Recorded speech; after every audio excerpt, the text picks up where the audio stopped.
Questo è il torneo dei candidati 2021. Il vincitore di questo piccolo grande torneo andrà a sfidare il campione Magnus Carlsen, contendendosi il titolo.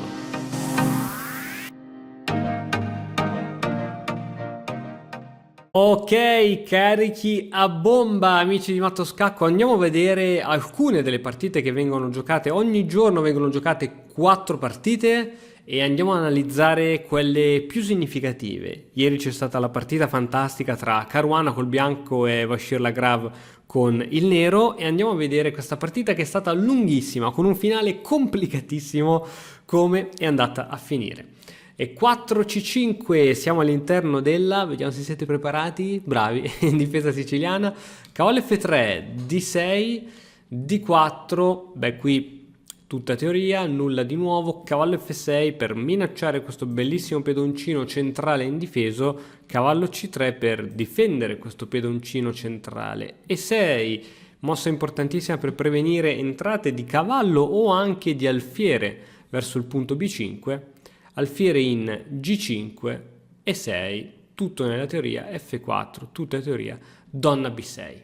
Donna B6 è una mossa molto importante che inizia a creare un po' di tensione all'interno della posizione, inizia a attaccare il punto B2 che attualmente, non essendoci più l'alfiere camposcuro in C1, è attualmente quel punto scoperto. In più il nero sembra che abbia lasciato anche il suo cavalluccio in F6, poiché il bianco potrebbe, magari non subito, però potrebbe prima o poi fare una roba di questo tipo e impedonare i pedoni. E noi abbiamo detto diverse volte che creare dei pedoni doppiati in genere non è una cosa buona, ma in realtà ti invito a vedere la scacchiera ora da un'altra prospettiva. Guarda questi pedoni quanto sono dannatamente forti. Controllano tutte queste importantissime case. In più il pedone in E6 è doppiamente supportato dal pedone in F7. Quindi questo muro di pedoni in realtà non sarebbe affatto male per il nero e anzi è assolutamente una posizione giocabilissima. La partita non va così perché adesso tocca al bianco, che ha un problema secondo me ben più grave da risolvere, che è quello del pedone in B2. E a questo punto ci sono varie possibilità. La più sicura è cavallo B3, anche se va ad indebolire questa lunga diagonale. La più coraggiosa e anche forse più corretta è donna in D2. Donna in D2, lasciando volontariamente il pedone B2, si chiama pedone avvelenato in presa, e la donna ovviamente fa un compito molto importante, quello di proteggere questo cavallo in C3 a seguito di un'eventuale cattura. Dopodiché la torre potrà andare in B1 e potrà mostrare tutta la sua forza. Donna cattura su B2 e ora è il momento, c'è anche la torre minacciata, è il momento di torre B1. Minacciamo la donna che, come vedi, la donna adesso deve iniziare a scappare un po' a destra a manca. Quali sono i fattori negativi e positivi di questa posizione? Per il nero, diciamo, il nero ora è in vantaggio di un pedone. C'è anche da dire che il bianco però ha ottenuto un buono sviluppo, ha 3 pezzi leggeri sviluppati, un pezzo pesante su colonna aperta, quindi questa torre attacca anche B7, quindi inibisce ogni tipo di manovra anche d'alfiere, ed è prossimo anche all'arrocco. Adesso il prima possibile il bianco muoverà anche l'alfiere in F1 e sarà pronto ad arroccare. E5. Iniziamo a mettere un po' di pepe all'interno della situazione. H6.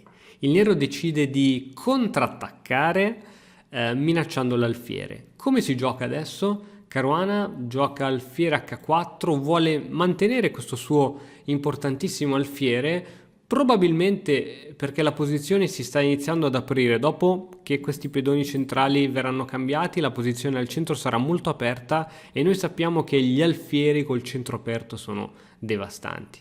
La partita segue con D per E5, F per E5 e adesso questo cavallo deve andarsene e se ne va in D7. Guardiamo un attimino la posizione, ancora una volta. Caruana ha sicuramente il re esposto perché non ha arroccato. Ha però questi alfieri che sono molto forti, mentre gli alfieri del nero sono praticamente a casa, un po' come tutti i pezzi del nero che sono rilegati all'ottava traversa, mentre ti invito a vedere l'attività dei pezzi del bianco.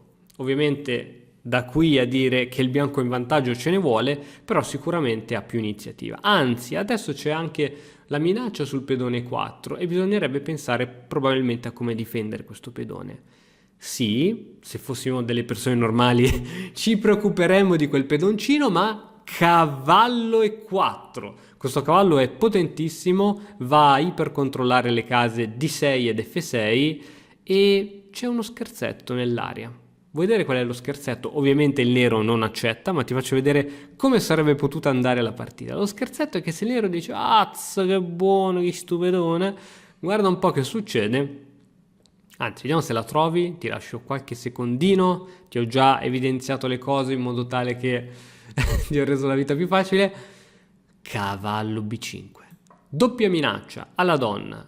C7 e allo stesso tempo abbiamo aperto la colonna alla donna che è pronta a dare matto in D8.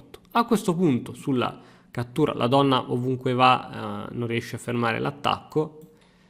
Abbiamo questo bellissimo scacco matto alla 15ª mossa. Ripeto, non è andata così la partita. Il nero gioca donna per A2. Donna per A2, un altro pedoncino a casa per la Grave, ma si minaccia adesso anche la torre. Quindi sembra che in realtà pian pianino il nero riesca ad andare in vantaggio. Torre di 1. Questa posizione con re al centro è considerata essenzialmente pari per il computer. Questo ci fa capire quanto l'attività e l'iniziativa e lo sviluppo dei pezzi sia così importante nella fase principale della partita. La donna ora qui è totalmente fuori gioco, donna D5, tornando in gioco e minacciando ancora una volta questo pedone, anche se la donna ora si sta mettendo anche sotto raggi X della torre. Donna per E3, proprio per aumentare questo attacco a raggi X, e adesso donna per E5. Altro pedoncino pappato. È incredibile la posizione, il bianco ha solo 3 pedoni e il nero ne ha 6. Ora ti invito a fare questo ragionamento insieme a me. Tu stai facendo il torneo dei candidati. Ti stai sfidando con i migliori professionisti al mondo di scacchi. Sai che ci sono giornali, quotidiani online, canali YouTube che andranno a commentare la tua partita e se perderai come un pirla, probabilmente passerai come un pirla alla storia dell'umanità. Ma nonostante ciò, Caruana sta giocando in modo aggressivo senza risparmiarsi affatto e riuscendo a stupire l'avversario che pian pianino, ovviamente, come direbbe il buon Andrea, crede nel materiale e sta pian piano pappandosi tutti i pedoni. Siamo a 3 pedoni contro 6 del nero, con il problema che il nero ha ancora tutti i pezzi sulle case di partenza. C3 è il momento di sostenere quel pedone, quel cavallo centrale e adesso alfiere C5. Il nero dice adesso finalmente tolgo l'alfiere, arrocco, eccetera eccetera. Intanto alfiere G3 iniziamo a mettere pressione su questa donna che deve andare in D5 mettendosi sul raggio d'azione a raggi X della donna. Attenzione adesso, Caruana qui avrebbe potuto giocare mosse, vari tipi di mosse. La più corretta in assoluto sarebbe stata alfiere di 6 impedendo l'arrocco. Ovviamente questo alfiere è tenuto 2 volte, una volta da questo cavallo e una volta a raggi X da parte della torre, quindi essenzialmente anche dopo il cambio non si poteva catturare questo cavallo, poiché sarebbero seguite conseguenze nefaste sempre per fare delle citazioni. Ok, torniamo a noi e qui dicevo Caruana gioca alfiere C4, un sacrificio stupendo che in realtà è una blanderata, cioè se il nero ora gioca correttamente, riesce ad andare in vantaggio di un pezzo, è in vantaggio anche dei 3 pedoni, l'iniziativa del bianco potrebbe finire ed è un casino.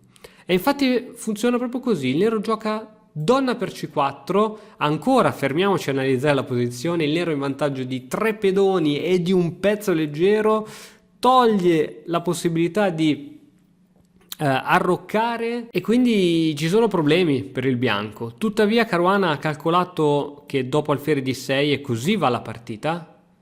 Dopo alfiere di 6 Che cosa succede? Ha calcolato che dopo ovviamente una cattura di questo tipo, bam, parte il doppio, e dopo un'eventuale cattura di questo tipo, torre di 4 dovrebbe riuscire comunque a dare del gioco al bianco.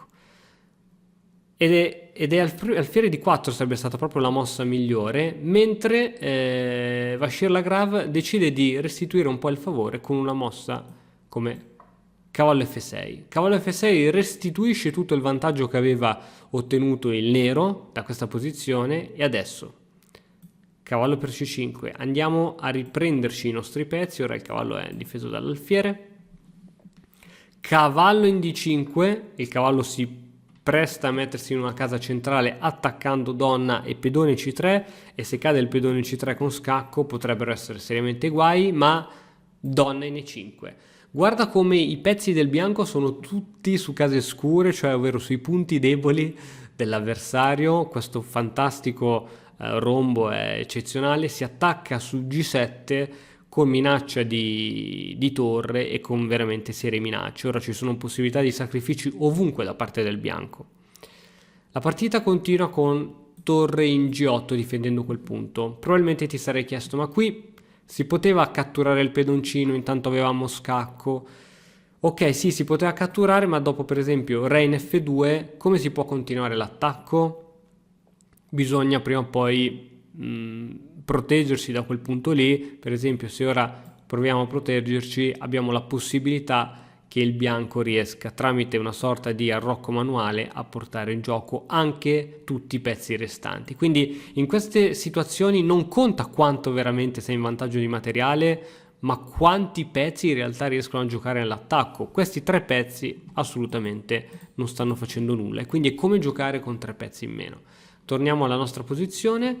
Torre G8 viene giocata dal nero, che è già in vantaggio di materiale, quindi dice ok, non osiamo più di tanto, e attenzione che partono i sacrifici. Sacrificio di cavallo, ti ricordo che questa è la colonna del re, quindi ci stanno benissimo i sacrifici qui sopra, e altro sacrifice, e a questo punto il nero decide di giocare correttamente, dice ok, qui il bianco mi sta assediando con tutti questi attacchi, gioco ora donna per C3 con attacco doppio, ed il bianco è costretto a darmi la donna, quindi cambiando le donne in realtà il nero dovrebbe avere in teoria un gioco migliore. Ora tra l'altro si minaccia anche la torre, peccato che il bianco può contrattaccare con questa mossa, quindi probabilmente faremo torre per torre. Re si sposta in F7 e ora Caruana non ha alcuna fretta di catturare questa torre, perché mal che vada questa torre potrà scappare in A7, e in A7 comunque sia per ora sarà ancora fuori gioco fin quando non si saranno spinte altre mosse. Decide di giocare torre di 3, togliendo la torre dalla presa e minacciando questo cavallo, e permettendo a questa torre di entrare in gioco molto facilmente. Cavallo in E4, la posizione si è totalmente parificata, e adesso, amico mio, arrocco con scacco. Ma quanto è bello fare uno scacco con l'arrocco. Re in G6, e ora pappiamoci la torre.